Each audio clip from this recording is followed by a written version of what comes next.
When was the last time you felt trapped in the same emotional pattern, experiencing the same pain over and over again? That sensation of being caught in an invisible current, pulling you toward familiar shores of disappointment, anger, or emptiness, despite your best efforts to swim in another direction. This isn't coincidence. This isn't bad luck. This is the unconscious mind at work. You feel it, don't you? That moment when you promise yourself never again will you trust the wrong person. Never again will you sacrifice your needs. Never again will you fall into that same emotional trap, only to find yourself months later, standing in the exact same psychological territory, wondering how you arrived back here. The truth is more profound than most dare to acknowledge. Your emotional pain follows patterns. Patterns that repeat with such precision they cannot possibly be random. Patterns that seem to chase you through relationships, career decisions, and personal struggles. Patterns that feel both familiar and suffocating. Ask yourself, why does the same emotional wound reopen in different contexts? Carl Jung, one of history's most penetrating analysts of the human psyche, recognized something crucial about these recurring patterns. He understood that our conscious intentions, our plans, our promises to ourselves, our rational decisions, often hold little power against the forces operating beneath our awareness. The psychological rule says that when an inner situation is not made conscious, it happens outside as fate. Your unconscious mind creates your reality. This is not mysticism. This is not pseudoscience. This is the fundamental mechanism of the human psyche, as Jung discovered through decades of observation and analysis. Consider this: you don't choose what thoughts arise in your mind. You don't decide which emotions surge through your body. They appear seemingly from nowhere, triggered by stimuli that may bear only the faintest resemblance to their original cause. This is your shadow speaking. The shadow, Jung's term for the denied, repressed, and unacknowledged aspects of yourself, doesn't disappear when you refuse to look at it. It grows stronger in the dark. It orchestrates situations that force you to confront what you've buried. That inexplicable anger towards someone who reminds you of a critical parent, the irrational distrust of authority figures who echo childhood powerlessness, the repeated attraction to partners who cannot give you what you need. These aren't coincidences. These are projections. Projection, the unconscious mechanism of attributing your disowned qualities to others, creates a world that reflects back what you cannot see in yourself. Your outer reality becomes a mirror for your inner landscape. What if I told you that the people who frustrate you most are actually showing you parts of yourself you've refused to acknowledge?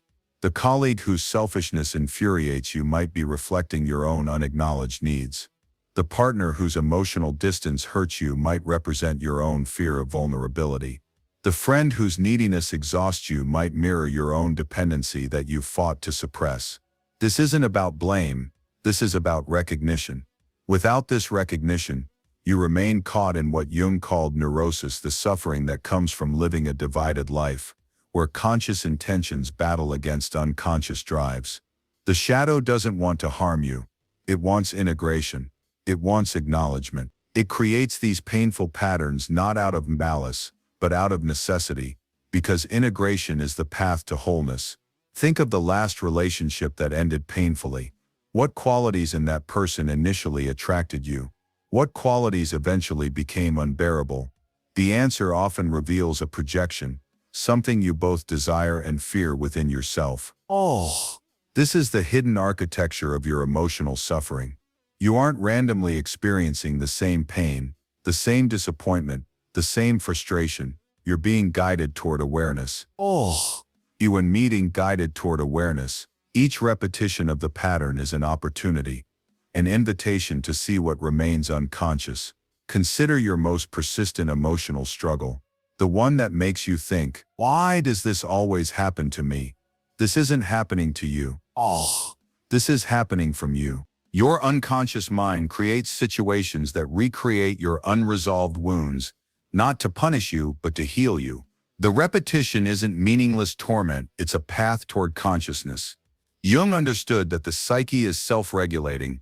Like a body that develops a fever to fight infection, your unconscious creates discomfort to restore psychological balance. Your recurring emotional pain is not a sign of failure, It's a sign of an attempted healing that remains incomplete. The moment you recognize this, truly recognize it, everything shifts. Your recurring pain loses its arbitrary quality. It becomes information. It becomes a map leading back to yourself. Think of it as breadcrumbs on a trail. Each painful experience, each repeated disappointment, each familiar frustration, a breadcrumb leading back to an aspect of yourself that seeks recognition. This recognition begins with radical honesty. What patterns dominate your emotional life? What situations repeatedly trigger intense reactions in you? What roles do you consistently play in relationships? The answers reveal your personal mythology, the unconscious narrative that shapes your experience. For some, it's the role of the rescuer, constantly finding broken people to fix, only to feel depleted and unappreciated. For others, it's the role of the victim, repeatedly finding situations that confirm a belief in their powerlessness. For many, it's the role of the perfectionist, driven to achieve impossible standards while hiding a deep fear of inadequacy.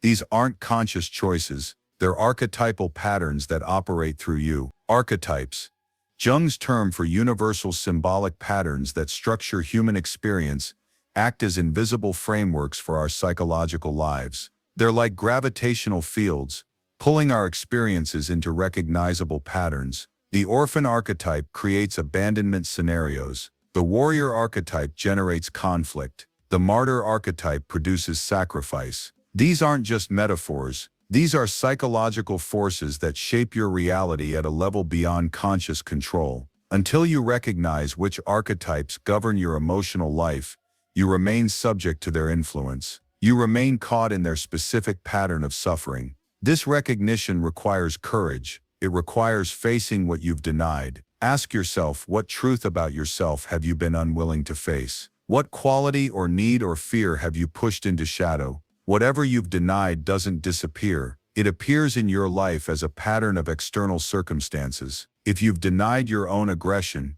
you'll find yourself surrounded by aggressive people. If you've denied your own neediness, you'll attract needy individuals. If you've denied your own power, you'll encounter controlling personalities. The world becomes the stage upon which your shadow performs. This is projection in its most potent form. Not just projecting individual qualities onto individual people, but projecting entire patterns onto your life experience. You aren't a victim of these patterns, you're their creator. This realization can feel both liberating and terrifying. Liberating because it returns agency to you. Terrifying because it removes the comfort of blaming circumstances beyond your control. The truth is, most people prefer the familiarity of their suffering over the uncertainty of transformation. They would rather remain in known pain than face the shadow that creates it. But you're reading these words for a reason. Something in you recognizes the truth being offered here. Something in you is ready to break the cycle. The first step is simple but profound. Observe the pattern without judgment. When you find yourself in familiar emotional territory, experiencing that same hurt, that same frustration, that same emptiness, step back, observe. Ask yourself, what is the unconscious trying to show me? This isn't intellectual analysis. This is witnessing. This is bringing consciousness to what has operated in darkness. Pay attention to your triggers, those moments when your emotional response far exceeds the apparent cause. These disproportionate reactions are signposts pointing toward unconscious material. When someone's casual comment sends you into a spiral of insecurity, when a minor disagreement triggers overwhelming anger, when a simple request for space feels like devastating rejection, these moments reveal where your shadow lies. Jung wrote, "Everything that irritates us about others can lead us to an understanding of ourselves. Your triggers aren't random, they're precisely calibrated to your unhealed wounds. The colleague who talks over you in meetings, the friend who takes but never gives, the family member who dismisses your achievements, each triggers a specific wound, a specific denied need, a specific shadow aspect. This recognition transforms your relationship to emotional pain.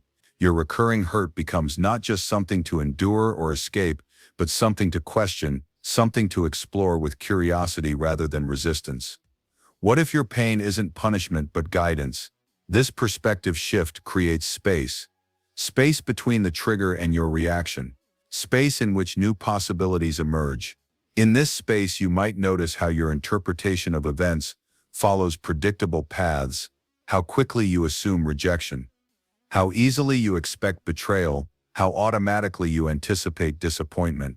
These expectations aren't neutral observations of reality. They're projections that help create the very circumstances you fear. Your unconscious doesn't just respond to reality, it helps create it. Through subtle cues in your body language, choices in your words, patterns in your behavior, you unconsciously arrange the conditions that fulfill your deepest expectations, especially the negative ones. This isn't about victim blaming. This is about power. As long as these processes remain unconscious, you remain their subject. Once you bring them into awareness, you gain the power to interrupt them.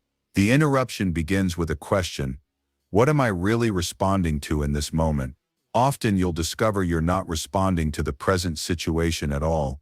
You're responding to a symbolic meaning you've attached to it. You're responding to the past, projected onto the present. The person who questions your decision isn't really challenging your authority. They're becoming a screen for the critical parent from your childhood. The partner who needs space isn't really abandoning you. They're triggering an unresolved fear of loss. This recognition doesn't immediately transform the pattern, but it creates a crack in its foundation. Through this crack, light enters.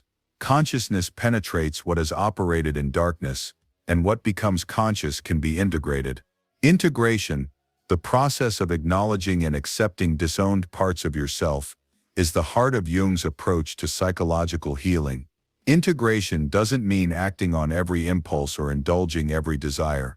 It means recognizing these elements as parts of your psychological totality. It means withdrawing projections and owning what is yours. This process transforms your emotional landscape. The irritation you feel toward others' qualities diminishes as you recognize those same qualities in yourself. The recurring situations that trigger old wounds begin to lose their power as you see your role in creating them. This doesn't happen all at once. Integration is gradual. It happens in layers, like peeling an onion. Each layer revealed creates space for deeper recognition. The initial recognition might be intellectual, understanding the concept of projection, for instance. But true integration is emotional and embodied. It's feeling the truth of your participation in creating these patterns. This feeling often comes as an emotional release, sometimes tears, sometimes laughter, sometimes a profound sense of relaxation as you let go of resistance to what has always been true. This release marks the beginning of freedom from the pattern, not its immediate end.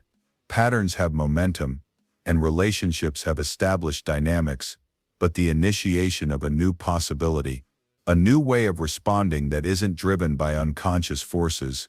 The unconscious drives that create these patterns aren't evil or malicious. They're aspects of yourself seeking expression, seeking integration into your conscious identity. Your shadow contains not only your so-called negative qualities, but also positive ones: creativity, power, sensitivity, vulnerability, qualities that may have been deemed unacceptable in your early environment.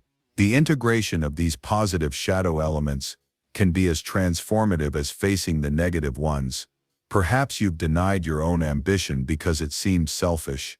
Perhaps you've suppressed your sensitivity because it was labeled weakness. Perhaps you've hidden your intelligence because it made others uncomfortable.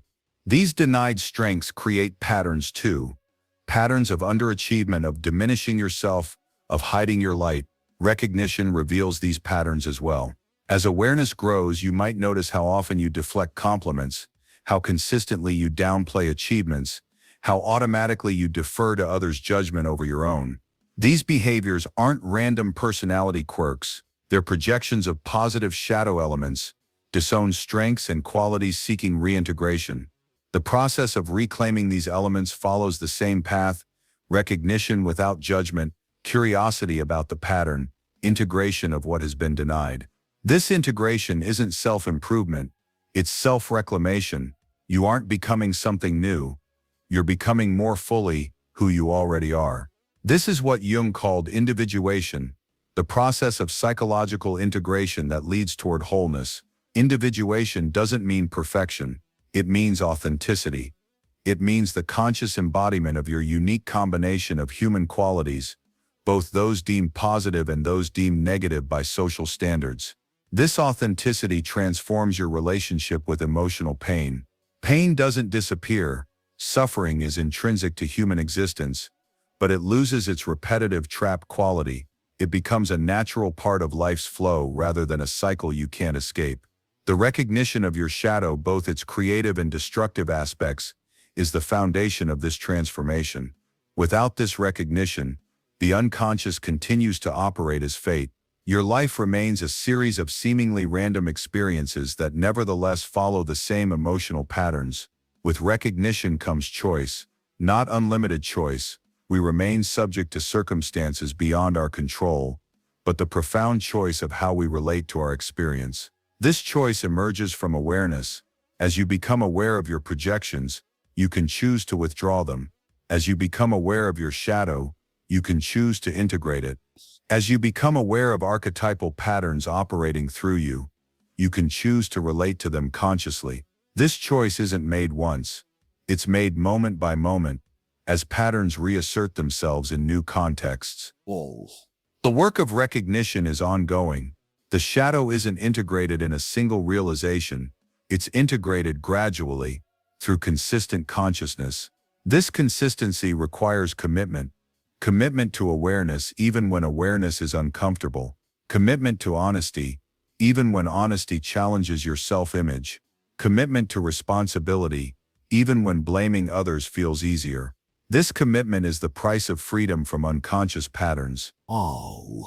Are you willing to pay this price? Are you willing to face what you've denied? Are you willing to own your projections? If you are, you stand at the threshold of transformation. Not just intellectual understanding, but genuine psychological change. A change that breaks the cycle of recurring emotional pain. This change begins with recognition. Recognition of the shadow, recognition of projection, recognition of the unconscious patterns that have governed your emotional life. This recognition isn't the end of the journey. It's the essential first step. What follows is deeper exploration. Exploration of the specific mechanisms that maintain these patterns, the archetypal forces that structure them, and the process of integration that transforms them.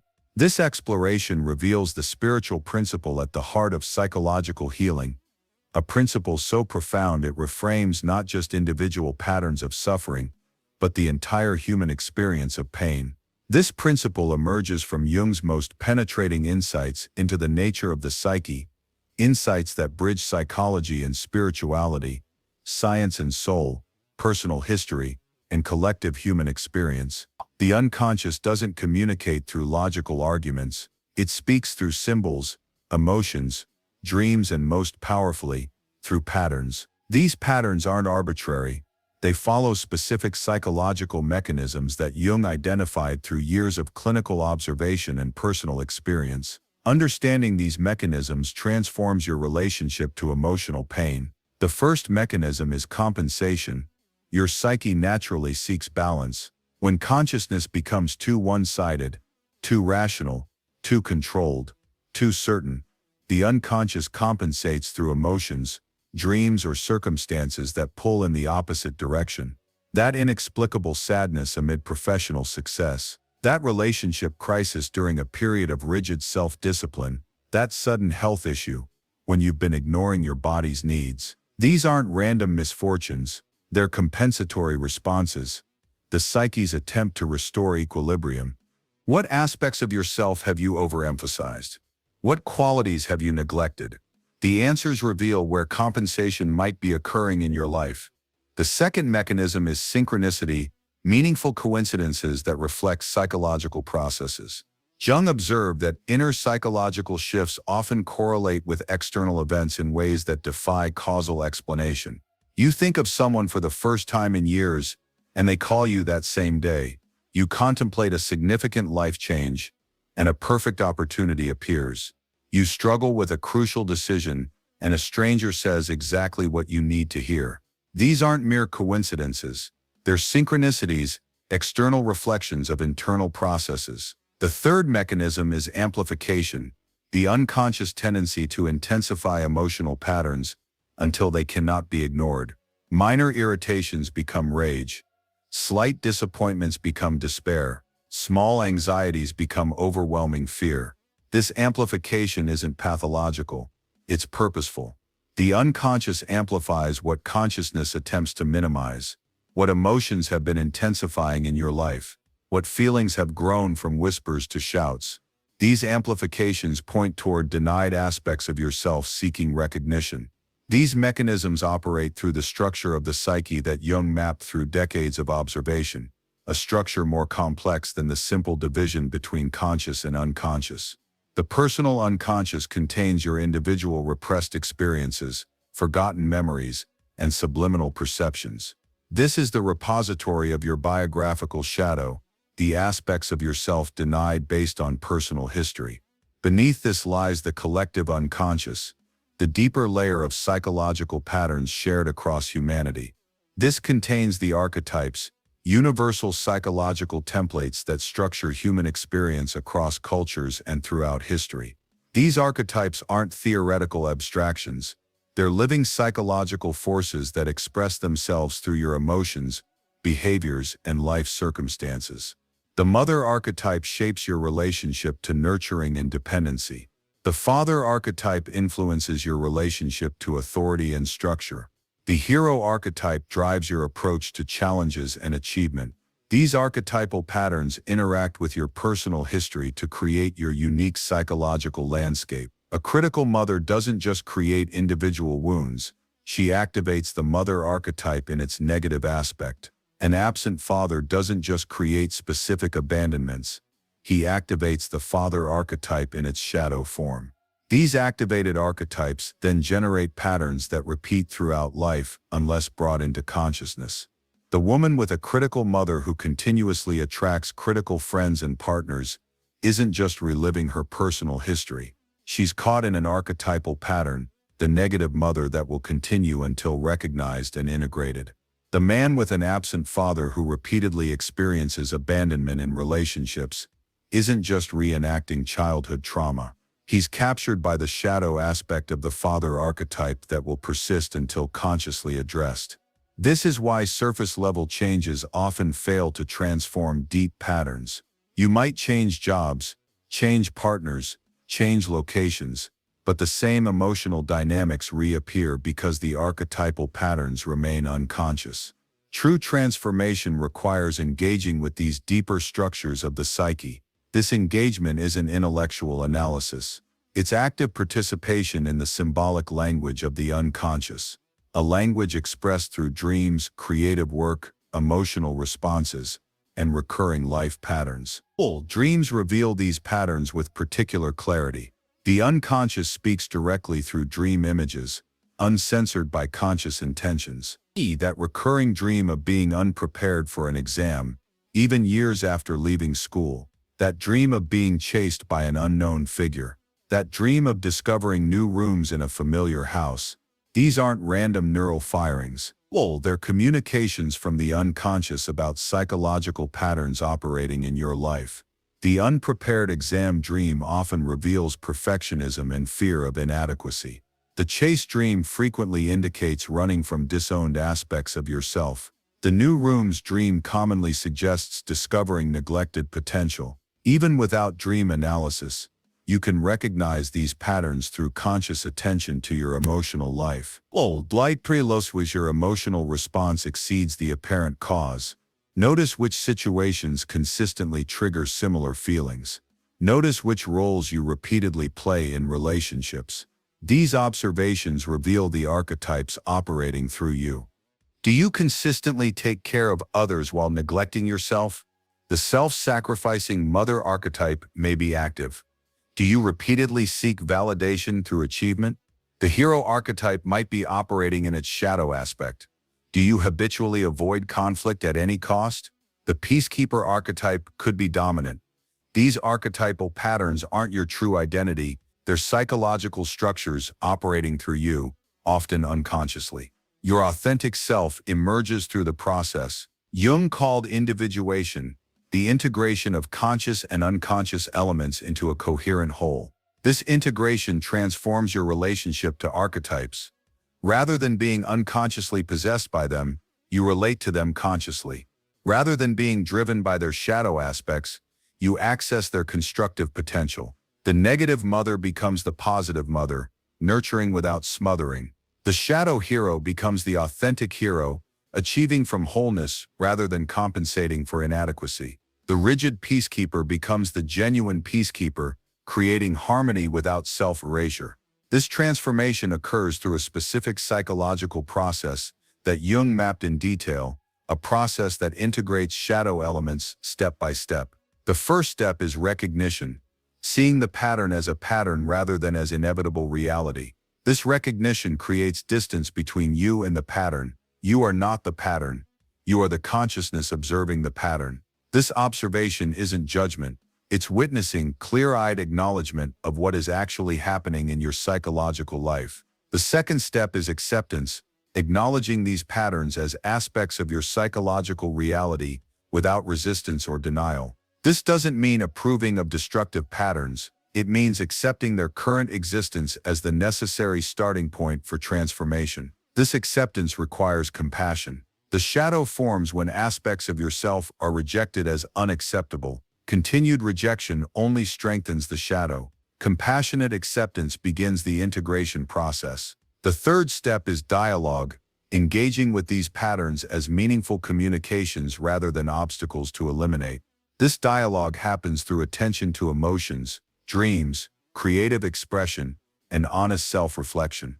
This dialogue isn't one-sided control. It's genuine exchange between conscious and unconscious aspects of yourself. The fourth step is integration, incorporating the energy and intelligence of these patterns into conscious awareness. This doesn't mean being controlled by them. It means accessing their constructive potential while remaining centered in awareness. Integration transforms psychological energy. The force that once created suffering becomes available for creative purpose. The anger that once damaged relationships becomes assertive strength. The sensitivity that once led to overwhelm becomes emotional intelligence. The perfectionism that once created anxiety becomes excellence without self-torment. This integration process applies to every pattern that creates suffering in your life. Consider your most persistent relationship pattern. Perhaps you're consistently attracted to emotionally unavailable partners. Perhaps you repeatedly find yourself in controlling relationships. Perhaps you habitually attract people who need rescuing.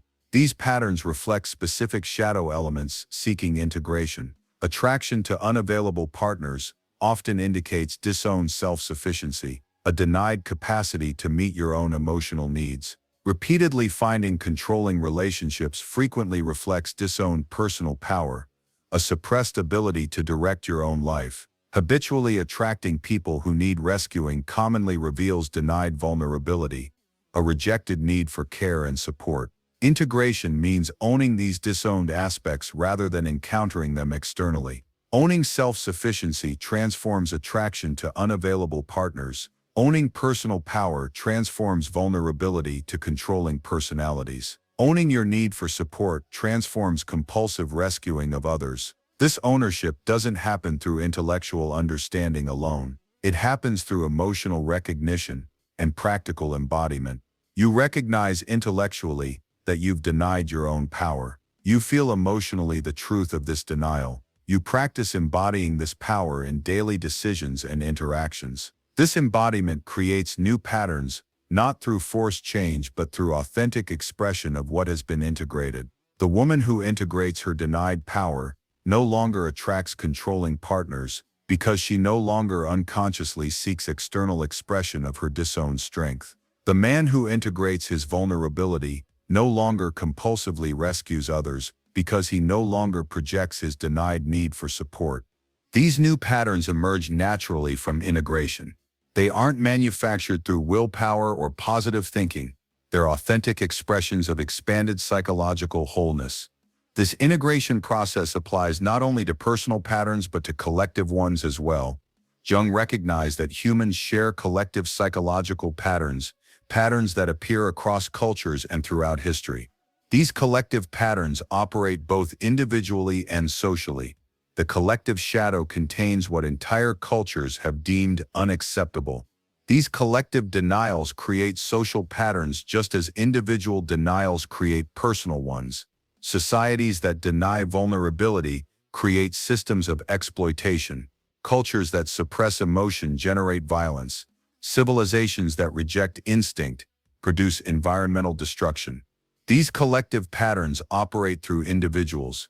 You aren't separate from these shared psychological currents. They flow through your individual psyche, interacting with your personal patterns. The integration of personal and collective shadow elements follows the same process: recognition, acceptance, dialogue, and integration. This integration doesn't mean perfection, it means wholeness.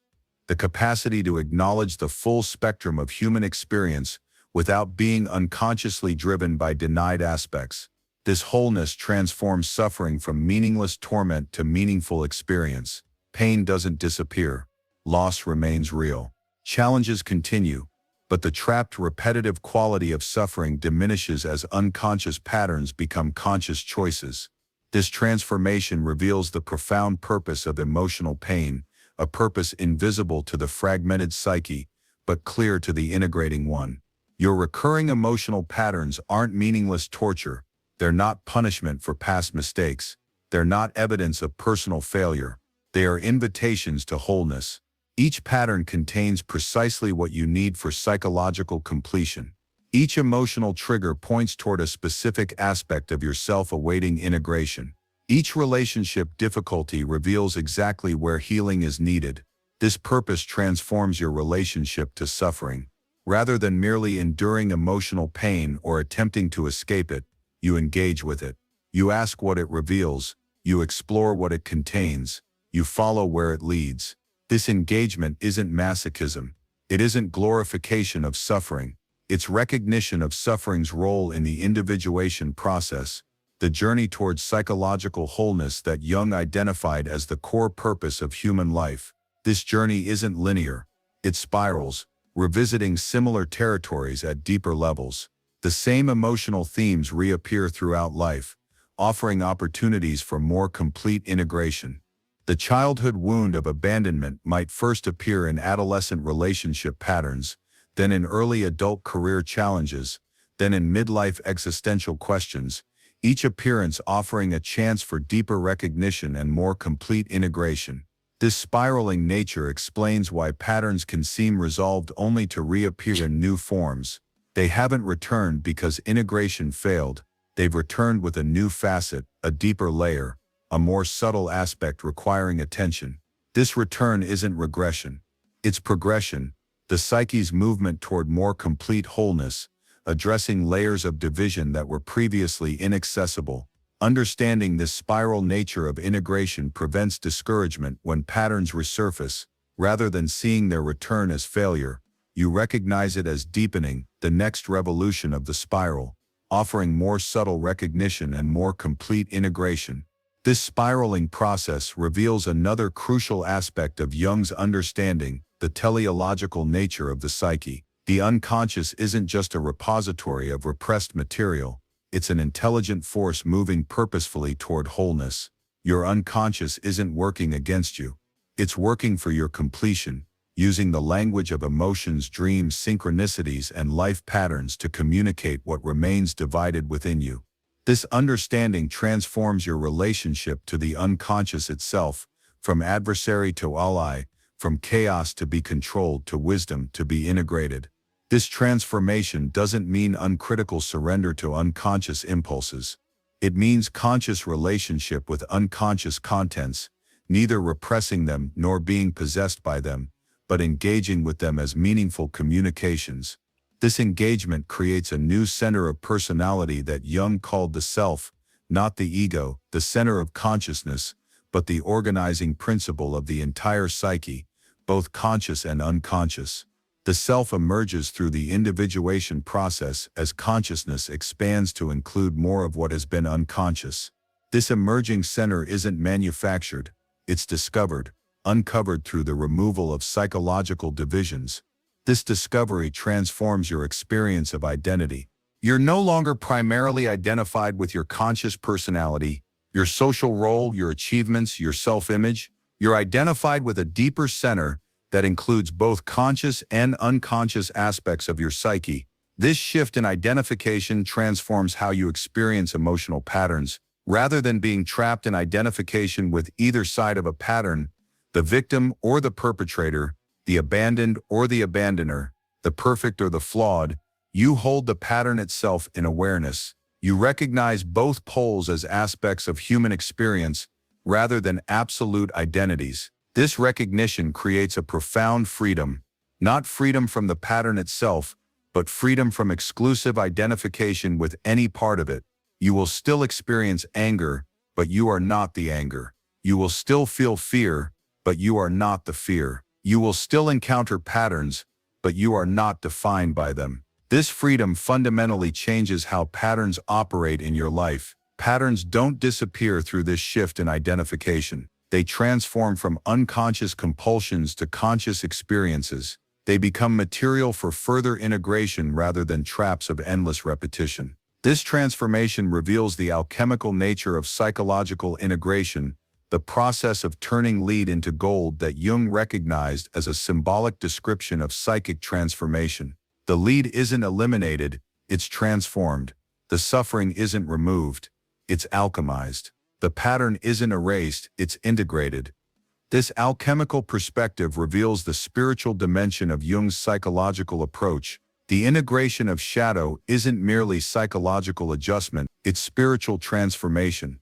The movement toward wholeness that religions have symbolized through concepts of salvation, enlightenment, or union with the divine. Jung bridged psychology and spirituality by recognizing that religious symbols express psychological processes. The Christian concept of redemption, the Buddhist notion of awakening, the Hindu idea of self-realization, all symbolize aspects of the individuation process that integrates conscious and unconscious elements. This integration isn't achieved through spiritual bypassing, the attempt to transcend psychological reality through spiritual practice. It's achieved through psychological honesty, the willingness to face shadow elements directly rather than spiritualizing them away. True spirituality, in Jung's understanding, doesn't avoid the shadow, it integrates it. It doesn't escape psychological reality, it transforms it through recognition and acceptance. This integration reveals the spiritual principle at the heart of Jung's approach,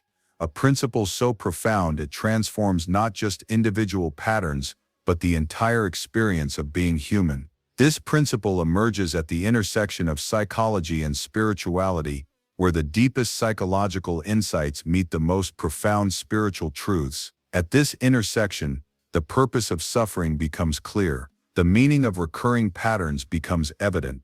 The path to freedom from unconscious compulsion becomes visible. The spiritual principle that breaks the cycle of emotional pain is radical acceptance, not passive resignation, not intellectual understanding, not positive thinking. Radical acceptance, the complete acknowledgement of what is, without resistance, without judgment, without the division between what should be and what is. This principle emerges directly from Jung's deepest insight into human suffering. The pain of psychological division creates more suffering than life's inherent challenges. It's not loss that creates unbearable suffering, but resistance to loss. It's not rejection that creates lasting pain, but rejection of rejection. It's not failure that devastates, but the inability to accept failure as part of human experience. This division between what is and what you believe should be creates the circular trap of recurring emotional patterns. You experience loss.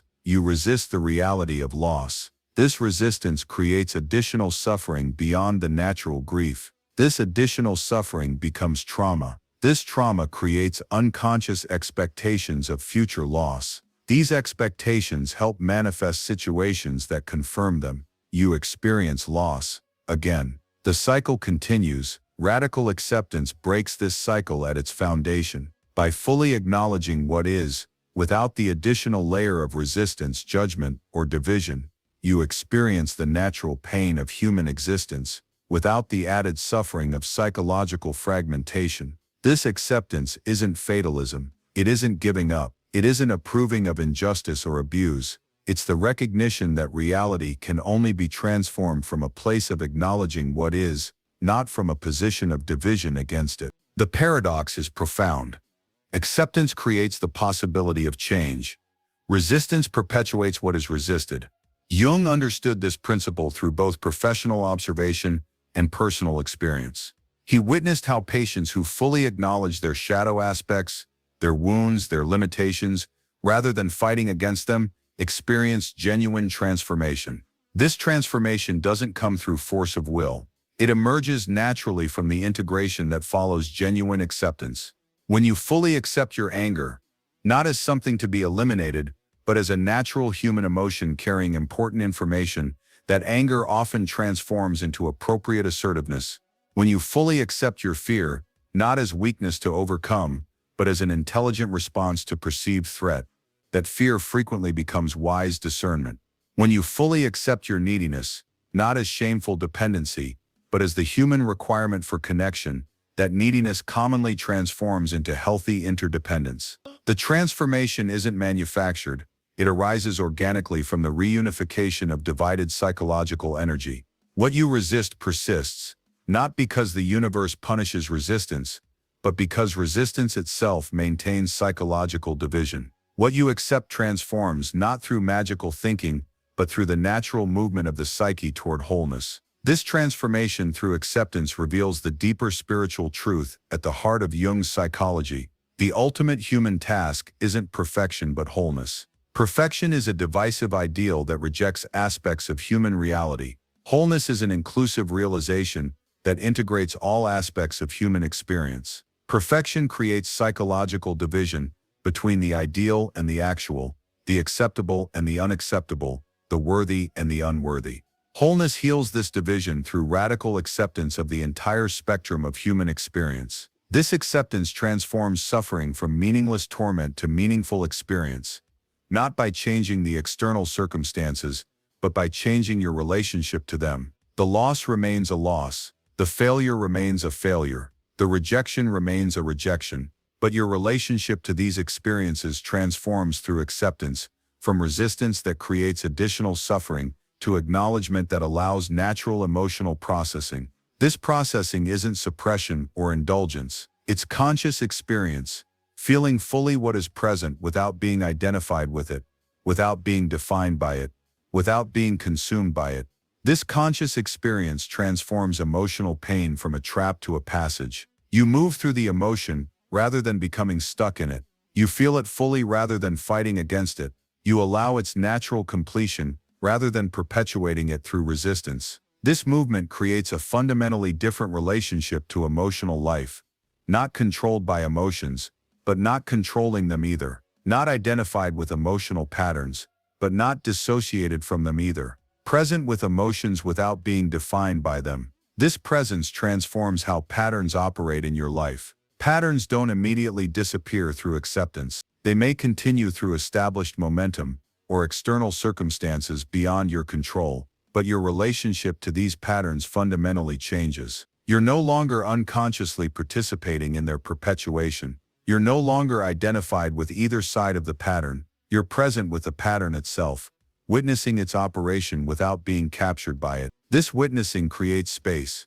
Space between trigger and reaction, between circumstance and response, between pattern and participation. In this space, new possibilities emerge, not through forced change, but through the natural creativity that flows when psychological energy isn't consumed by resistance. This creativity isn't manufacturing an alternative to reality. It's perceiving possibilities within reality that were invisible through the lens of resistance. The relationship that seemed to offer only suffering or escape might reveal a third option through acceptance. The career situation that appeared to present only endurance or rebellion might show another path through acknowledgement. The family pattern that seemed to allow only compliance or rejection might display new potential through recognition. These new possibilities aren't discovered through problem-solving strategies or positive thinking techniques. They emerge naturally when divided psychological energy reunites through acceptance. This emergence reveals another profound aspect of Jung's understanding.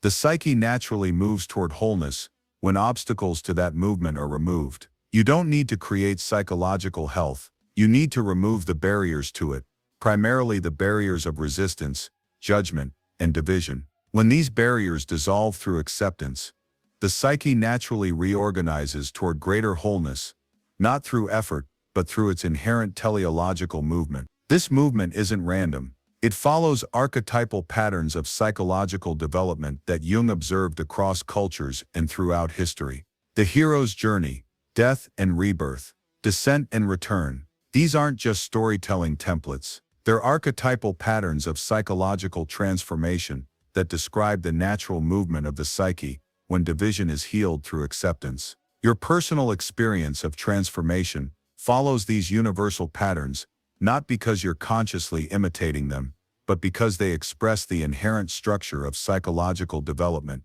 The hero's journey isn't just an external narrative of challenge and triumph.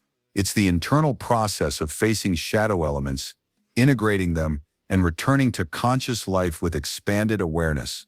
Death and rebirth isn't merely a religious concept. It's the psychological experience of ego dissolution through acceptance, followed by the emergence of a more inclusive identity. Descent and return isn't simply a mythological motif. It's the necessary psychological movement into unconscious material, followed by the return to conscious life with integrated understanding. These archetypal patterns reveal that your personal suffering isn't unique in its structure, only in its specific content. The patterns of transformation aren't individual inventions, but expressions of universal psychological processes. This universality connects personal transformation to collective evolution. As individual psyches integrate shadow elements through acceptance, the collective human psyche evolves toward greater wholeness. Jung recognized this connection between individual and collective transformation. He understood that genuine individual integration contributes to collective evolution, not through preaching or proselytizing, but through the lived embodiment of greater psychological wholeness. This lived embodiment transforms relationships, communities, and ultimately societies, not through intentional social change strategies, but through the natural impact of integrated individuals on their environment. The person who has integrated aggression through acceptance doesn't create or perpetuate violent systems. The individual who has accepted vulnerability doesn't build or maintain exploitative structures. The human who has acknowledged interconnection doesn't participate in or support destructive environmental practices. This transformation occurs not through moral imperatives, but through the natural expression of expanded awareness. Not through should and shouldn't, but through authentic embodiment of what has been integrated. This authentic embodiment creates a different quality of presence in the world, a presence not driven by unconscious patterns, not defined by psychological division, not characterized by resistance to what is. This presence affects others, not through deliberate influence, but through resonance. Others unconsciously recognize and respond to this quality of integrated presence, this embodiment of greater wholeness. This response isn't intellectual agreement or behavioral imitation. It's energetic recognition, one psyche recognizing in another the possibility of integration that exists within itself. This recognition catalyzes others' movement toward wholeness, not through teaching or convincing, but through embodied demonstration that such wholeness is possible. This catalytic effect explains why contact with highly integrated individuals often accelerates others' psychological development. Their presence provides not just a conceptual model but an energetic template for integration. Jung himself had this catalytic effect on many who encountered him, not primarily through his writings or theories, but through his embodied integration, his lived demonstration of the wholeness he described. This embodiment represents the ultimate expression of the spiritual principle of radical acceptance, not just conceptual understanding, not just emotional processing, but lived integration of that acceptance into every dimension of being. This integration transforms psychological reality at its foundation. The fragmented psyche, divided against itself through resistance and judgment, becomes the integrated psyche, unified through acceptance of all its aspects. This unification creates a fundamentally different relationship to life itself, not experienced as a problem to solve or an obstacle course to navigate, but as a dynamic process of continuous revelation and integration. In this relationship, emotional pain loses its meaningless repetitive quality. It becomes information, guidance, invitation, not to be eliminated but to be integrated into an expanding awareness. This integration transforms how challenges are experienced. They're no longer primarily threats to avoid or problems to solve. They become opportunities for further integration, further expansion of consciousness, further embodiment of wholeness.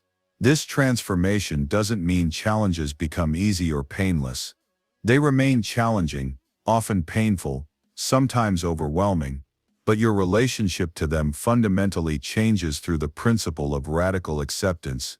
Rather than adding the secondary suffering of resistance, you experience the primary pain of the challenge itself. Rather than creating psychological division through judgment, you remain unified through acceptance. Rather than perpetuating patterns through unconscious participation, you witness their operation with awareness. This witnessing gradually transforms the patterns themselves, not through force of will but through the withdrawal of unconscious participation.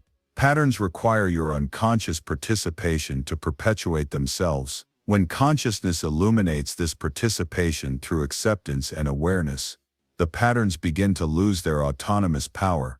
This loss of power isn't immediate or complete. Patterns have momentum. External circumstances have their own reality. Other people have their own psychological processes that affect shared patterns. But your relationship to these patterns fundamentally changes. You're no longer their unconscious subject. You're the consciousness in which they appear, affected by them but not defined by them, experiencing them but not identified with them. This shift in identification represents the essence of psychological liberation, freedom not from patterns themselves, but from unconscious identification with them. You will still experience anger, but you are not the anger. You will still feel fear, but you are not the fear. You will still encounter patterns, but you are not defined by them. Always. This liberation transforms suffering from a meaningless trap to a meaningful passage, not by eliminating pain but by integrating it into a larger understanding of human experience.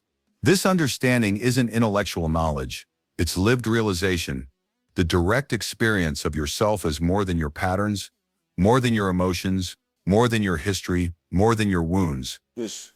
Realization doesn't come through escape from psychological reality. It comes through full immersion in that reality, with acceptance and awareness. Not turning away from pain, but turning toward it with consciousness. Not avoiding shadow elements, but integrating them with acknowledgement. Not resisting what is, but accepting it completely as the starting point for authentic transformation.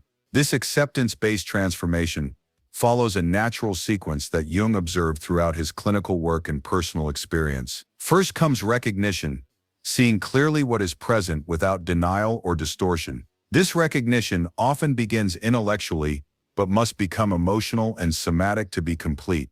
Next comes acceptance, acknowledging what is recognized as part of psychological reality, neither approving nor condemning, but simply allowing its existence. This acceptance isn't passive resignation, but active acknowledgement. Then comes integration, incorporating what has been accepted into conscious awareness, withdrawing projections, reclaiming disowned aspects, reunifying psychological energy previously divided against itself. Finally comes transformation, the natural change that emerges from integration, not manufactured through willpower, but arising organically from psychological wholeness. This sequence can't be rushed or forced. Each stage requires its own time, its own process, its own completion before the next naturally occurs. Attempting to create transformation before integration is complete leads to spiritual bypassing, the premature transcendence that ultimately reinforces psychological division. Attempting integration before acceptance is genuine, creates further fragmentation, the spiritual equivalent of rearranging furniture in a burning house. The process requires patience, honesty, and compassion, patience with its natural timing,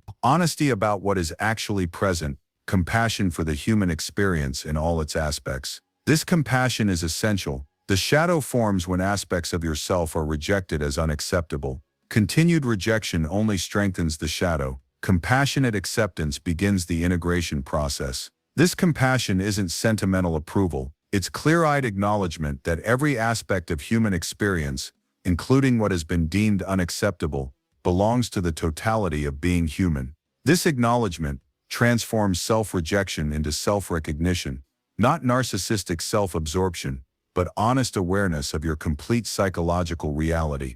This awareness creates the foundation for authentic transformation that emerges from wholeness rather than from rejection of what is deemed imperfect. This emergence reveals the ultimate spiritual truth at the heart of Jung's psychology.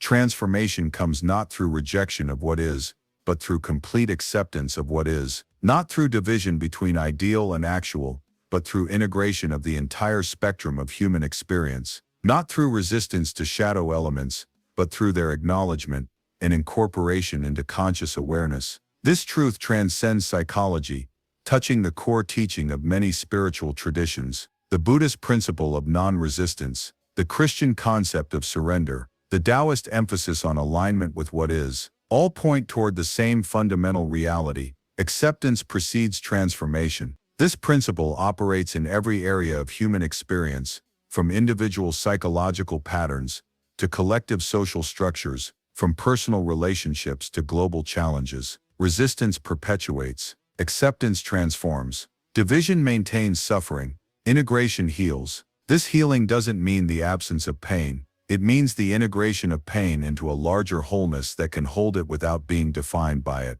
This integration creates a fundamentally different relationship to life itself, not a problem to solve or an obstacle course to navigate, but a dynamic process of continuous revelation and growth. In this relationship, recurring emotional patterns lose their trap-like quality. They become opportunities for deeper recognition, more complete acceptance, more thorough integration. This opportunity transforms how you experience even the most challenging patterns. They're no longer evidence of failure or reasons for despair. They're invitations to greater awareness, greater acceptance, greater wholeness. This perspective doesn't minimize suffering. It doesn't rationalize injustice. It doesn't excuse abuse. It offers a way through suffering, rather than endless circulation within it. It provides a foundation for addressing injustice from unity, rather than division. It creates the possibility of healing from abuse through integration rather than fragmentation. This way through suffering begins with a simple but profound shift.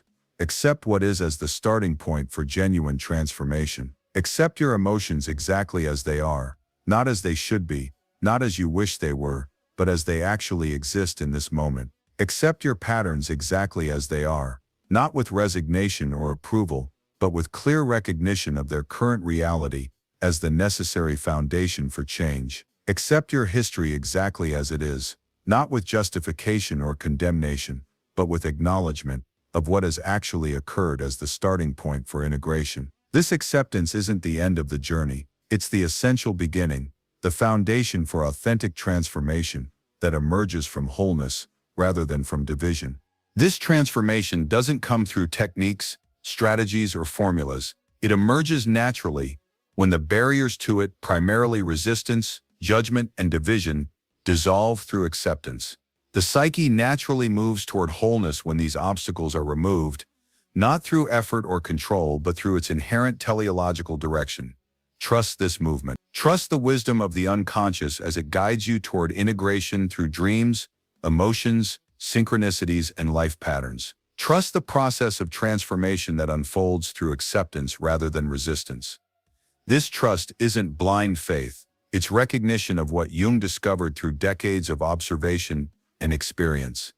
The psyche contains its own healing intelligence that operates most effectively when conscious barriers to its movement are removed. Remove these barriers through radical acceptance of what is. Allow the natural movement toward wholeness to emerge from this acceptance. Witness the transformation that occurs not through force of will but through the integration of divided psychological energy. This witnessing itself becomes a spiritual practice, the practice of conscious presence with all that arises, neither identified with it nor dissociated from it, neither resisting nor clinging, but simply aware. In this awareness, recurring emotional patterns gradually lose their autonomous power.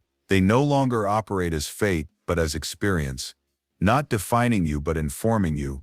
Not controlling you, but communicating to you. This shift represents the essence of psychological and spiritual liberation, freedom not from patterns themselves, but from unconscious identification with them. Freedom to experience the full spectrum of human emotion without being defined by any part of it.